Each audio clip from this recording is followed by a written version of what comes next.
I wore the Air Jordan 4 Bred Reimagined for an entire week. I wore them to work. I wore them while traveling to Washington, D.C. I even wore them while hiking the tallest mountain in New York State. Okay, that last part wasn't true, but everything from here on out is gonna be 100% honest. And we're gonna be talking about just how wearable, how durable, how comfortable these sneakers are, and ultimately, we will answer the question, should you buy this sneaker?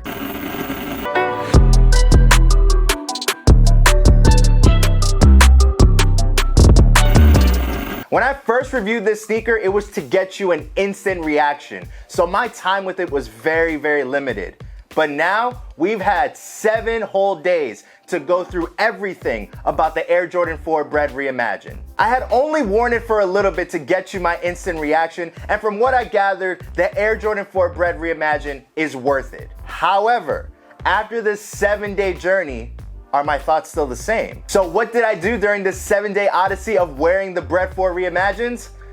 Well, just that.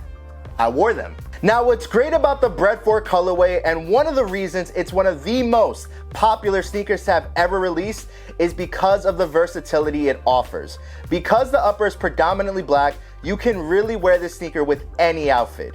If you want to be more advanced, take into account that you do have varsity red hits to account for. So, if you want to be more deliberate with your outfit choices, lean on colors that complement red on the color wheel, which actually is a lot of colors.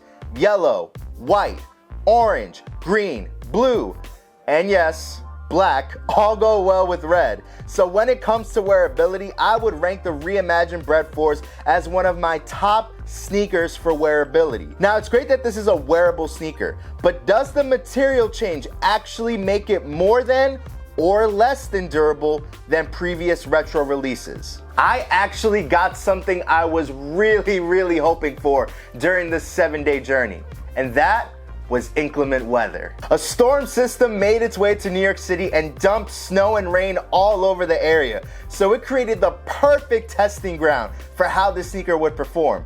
Now keep in mind, the material is different on these sneakers than previous Bred 4 releases. Normally, if it's raining or snowing, I would stay away from sneakers that had a suede or nubuck upper for fear of damaging the material. So what happened after we braved the elements with the sneaker? Everything was fine. You don't really see a difference on the upper material, and I didn't have to waste time in the morning having to spray some chemicals on the sneaker to protect it. The material itself can hold up. Now, there are a few wrinkles happening, but again, I wore this 7 days straight, and there's something that I did that probably impacted why this sneaker looks the way it does. On one of the days during this challenge, I actually walked over 14,000 steps with the Bred 4 Reimagined. Now, it wasn't by design like I did in my video about the New Balance 9060.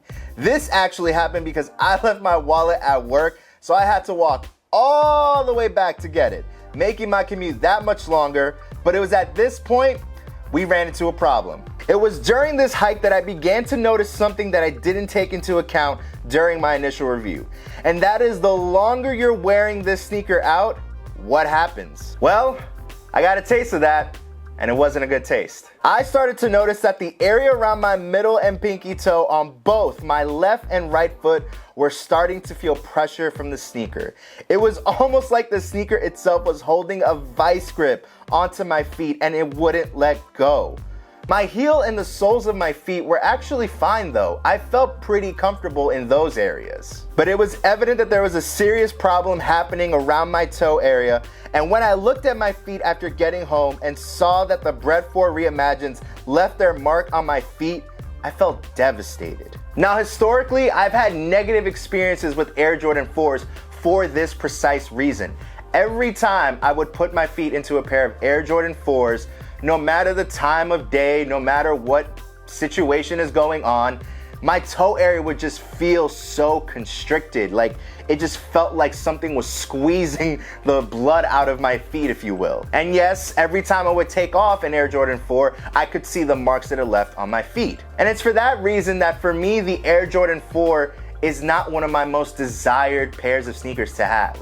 Sorry, Mike. Because while it's an incredibly designed sneaker, and while it is so good to look at, the way that it feels on your feet can sometimes cause a negative reaction. But I do have to offer a caveat. This happened while I was wearing this sneaker for over 14,000 steps. On average, that's not something that would happen every single day if you were wearing this shoe. Up until, let's say, about step 10,000, everything was actually fine.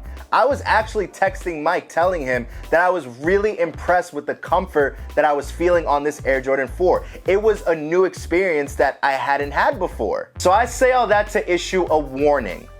Don't walk for so long in these sneakers. What I mean by that is, if you're going to the mall, if you are gonna do a grocery run, if you're just going on a date to the movies, I think this sneaker is perfect for you to wear. But if you're doing a walking tour, say, in another country, or maybe you're doing a food tour where you're hitting a bunch of spots and you're walking around like crazy, I would advise you not wear this sneaker. Now, you might be wondering, well, Frankie, maybe it's just because, the sizing is off.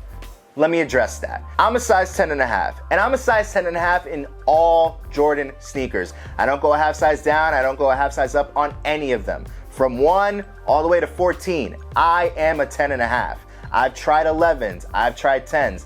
None of them have given me a good experience, so 10.5 is where I go.